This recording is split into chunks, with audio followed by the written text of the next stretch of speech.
All right, guys, welcome back to the channel. We left off in the last one. We were just wrapping up that Haltech dash, and that's good to go. And so we're pushing forward. The hoses from the company that I had build them got done and finished, and so they look great. So let's walk over or go over what the fuel system is on this car. So we have the AEM 340 pump in the back. We're using the stock hard lines all the way up to an OEM filter. Now off of that, we used Red Horse Performance fittings and hoses with some of the Hybrid Racing products. I originally bought the K-Swap fuel system from Hybrid, but because we're running the flex fuel sensor, that wasn't going to work. We had to modify it and build a few hoses of our own. So off of the OEM filter, we will have a 60-degree down to braided, which then connects into the flex fuel sensor here. I use the existing stud on the firewall to mount the flex fuel sensor. The rigid lines from the brakes and the fuel made it a little bit challenging of where to place this. And this was the best solution that I could come up with. So I'll try to get closer in there so you can see. So it is tucked right there. And coming off of that, there's a 90-degree swivel, which then comes up and around to a 30-degree into the hybrid rail. So I think that looks great. It should be no problem. We have plenty of clearance around that hard line where that 180 will not be touching, so that shouldn't cause an issue. And then we have the hybrid fuel rail, their gauge, the ID 1050s, and then coming off of the fuel rail is the hybrid hose that goes to their regulator, and then from the regulator we'll use their hose as the return. I do have plenty of hose left and fittings from Red Horse Racing that I may see if I can build that line and just replace the the hybrid racing one so it all matches. I think that might look better. I might be able to utilize some angles and kind of come across here. This doesn't look bad, so I'm going to play with that and see. But I definitely have enough fittings and hose to replace this, and then it will all match because their fittings are marked with Red Horse Performance on them, which I just think it'll look great. So that's the fuel system. The upper coolant line is complete. This is a 90 down and up into I believe that's a 60 with a swivel. And then on the bottom, that was a little tricky down there because of just how close the lower inlet is to the thermostat housing. Even though there is a 360-degree swivel on that thermostat housing, it was challenging to figure out how to make it work. And so I did my best with a 180 and I believe a 60. So that hose should be done today, and then we can get that in. It might cause a little problems if the starter needs to be replaced at some point in time. Just with getting the starter out, I might have to drain coolant and remove that fitting. But we'll see. So I'm not going to load it up with coolant until I know this starter actually works. And once we can confirm that and that starter does work, then we will add coolant to the system and we can go from there. I do need to put the Hybrid Racing cold air intake on. I have that. I went to Honda and got a couple goodies necessary for that. Yeah, I got a couple new oil filters. I have a new radiator cap, and I got the intake. I got the intake air temp sensor right here. So a new intake air temp sensor. These two flange bolts are for the clutch slave cylinder down at the bottom of the transmission. So those will be new flange bolts, new radiator cap, and then a couple oil filters.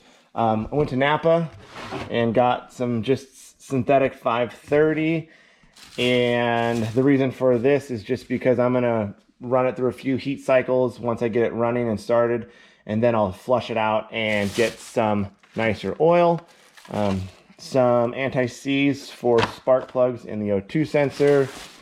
We have the blue coolant, a new fuel filter to replace the original one. I assume that is the original fuel filter from the car from 1996. Some brake fluid to flush our brakes, and another jug of coolant. So this stuff's gonna get in, which means we're getting closer and closer. I also got the spill-proof funnel kit, so that'll help us. Now, the cool thing about this system and setup is that the CSF has its own radiator cap, and then the K-tuned upper water neck here will have one as well. This is going to be the OEM cap that I just got, which will have a lower pressure point than this 20-pound one. So this one, when it needs to relieve pressure, will come out of here to our Chase Bay overflow canister, and this one should never see enough pressure where it wants to open up, and we'll just cap this off with a rubber cap. So this one will be doing all of the pushing and pulling of coolant when necessary. I am going to get a PTC line that will connect into a fitting at the bottom of that Chase Bay reservoir. So that's coming, it's on order. We just hopefully early next week. So we're gonna get spark plugs in, we're gonna get the coils on there, we're gonna get oil in the engine. We're also waiting on transmission fluid that should be here in the next couple of days. I got the Torco MTF, and I ordered that from Synchro Tech. So I got 4 quarts, just people say it takes 2 on a complete overhaul. So I got 4, that way if I wanna change it out sooner than later, I just have it. So again, much closer. Let's get the spark plugs in. Let's get the coils on. Let's get some oil in the engine, and we'll keep going from there. Okay, so the first thing we'll do is we're gonna replace these old bolts with some fresh new ones. So I already got one in there, and we'll put this last guy in. Probably won't see that, but that's all good. So we'll get that torque down, and should be good to go. So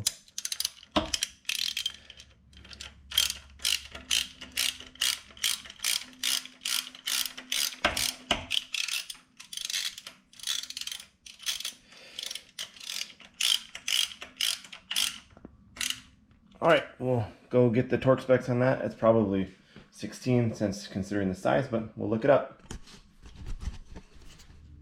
All right, spark plugs are ready to go in. These are the NGK number 2667, the BRK7EIX. I put some anti-seize on the threads as well, and made sure they were gapped to the proper spec. I did kind of make a snafu here when I was doing the first one, and I ended up cracking the porcelain. It's been a minute since I've gapped some plugs, I guess, and this little guy here just nicked that and took that porcelain out. So anyways, I had to go get a second or another one, no problem. So we have 4 ready to go. We are going to insert these, and then we will get them down to the torque spec that is required. So fresh set of plugs should be good. And then we also have the OEM coils that came with the engine. So these should be in good shape. I don't see any reason why they would be in bad condition or not work. So we're going to go with these for now. If they don't work, then we'll just order a set of new ones and go from there. But I assume these will be good to go. So new plugs going in, we'll torque them down, get these coils on, and get one step closer to getting that wiring harness on.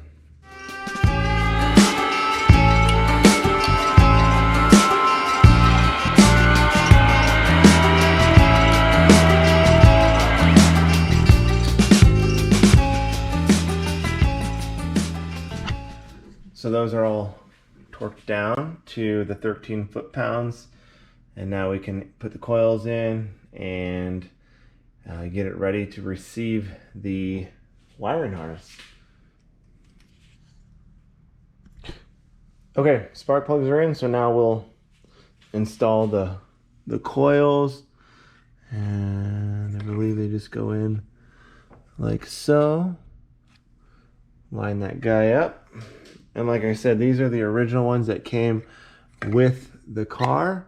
So if for some reason we have some issues with these, we will just end up getting another set. So I assume these will be good. So these are in. We'll get the hardware for those guys, and then we can be one step closer to getting the wiring harness in. I'll keep the speed factory cover off for now until that's until we have the wiring harness on. I do need to get a breather filter for this guy right here, just so that's covered up. Other than that, looking good, making progress.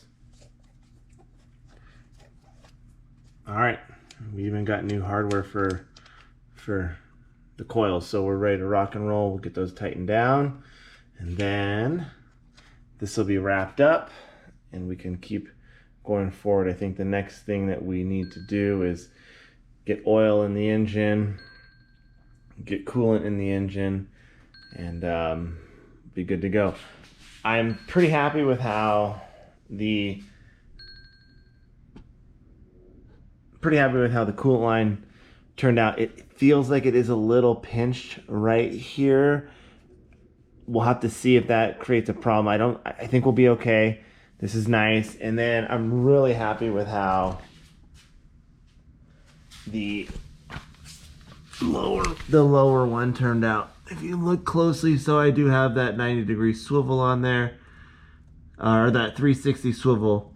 This is a 60 coming off the bottom, and then a 180 swivel fitting coming off of the thermostat housing, and I think it actually works out really well.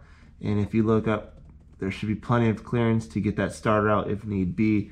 But this is the best solution that I could come up with. It was challenging to make that work because of how close in proximity the thermostat housing was to that lower fitting. I think when people run a half-size radiator, they have a lot more room to run a line because it is underneath the inlet over here. So a bit of a challenge, but I think it turned out great.